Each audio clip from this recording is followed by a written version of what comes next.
మంగళగిరి పాత బస్టాండ్ ప్రాంగణంలో 6 కోట్ల రూపాయల వ్యయంతో భారీగా నిర్మించిన భవనం నిరుపయోగంగా దర్శనమిస్తోంది. కూటమి ప్రభుత్వంలో ఐటీ మంత్రిగా ఉన్న మంగళగిరి ఎమ్మెల్యే లోకేష్ ఏం నిర్ణయం తీసుకుంటారన్న ఉత్కంఠ ఇక్కడ నెలకొంది. వీక్షిద్దాం నేటి దృశ్యం.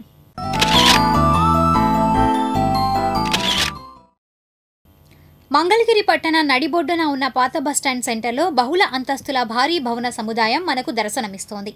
ఈ ఏడాది ఫిబ్రవరి 12వ తేదీన ఈ భవనాన్ని వైసీపీ రాజ్యసభ సభ్యులు విజయసాయిరెడ్డి ప్రారంభించారు. మంగళగిరి మాజీ ఎమ్మెల్యే ఆర్కే చేనేత వస్త్ర దుకాణాల కోసం 6 కోట్ల రూపాయలతో ఈ భవనాన్ని నిర్మించేందుకు కృషి చేశారు.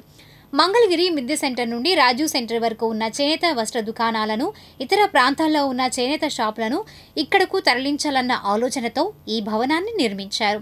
విజయవాడలో వస్త్రలత మాదిరిగా దీన్ని తయారు చేయడం వెనుక ఉన్న రహస్యం ఏమిటంటే, మిద్దె సెంటర్ నుండి రాజు సెంటర్ అవతల వరకు ఆక్రమణల తొలగింపు చేపట్టి ఆయా వ్యాపారులకు ప్రత్యామ్నాయంగా ఈ భవనాన్ని చూపించాలన్న విషయం దాగుంది.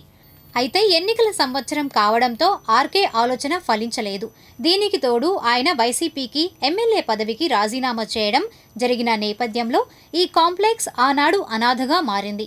అప్పటి వైసీపీ సారథులుగా ఉన్న Ganji Chiranjeevi, D Vemareddy, MLC MH ఈ భవనాన్ని ఎంపీ విజయసాయిరెడ్డి చేత ప్రారంభింపచేశారు. భవన సముదాయానికి వైఎస్ఆర్ అండ్ ప్రగడ కోటయ్య చేనేత భవనంగా నామకరణం చేశారు. ఆ తర్వాత ఎన్నికలు జరిగాయి. ఫలితాలు వైసీపీ ఊహించిన విధంగా రాకపోవడం, ఓడలు బండ్లుగా మారిపోవడం మనకు తెలిసినదే. ఈ నేపథ్యంలో మంగళగిరి ఎమ్మెల్యేగా నారా లోకేష్ భారీ మెజార్టీతో విజయం సాధించి విద్య, ఐటీ శాఖలతో పాటుగా కీలక మంత్రిగా బాధ్యతలు స్వీకరించారు.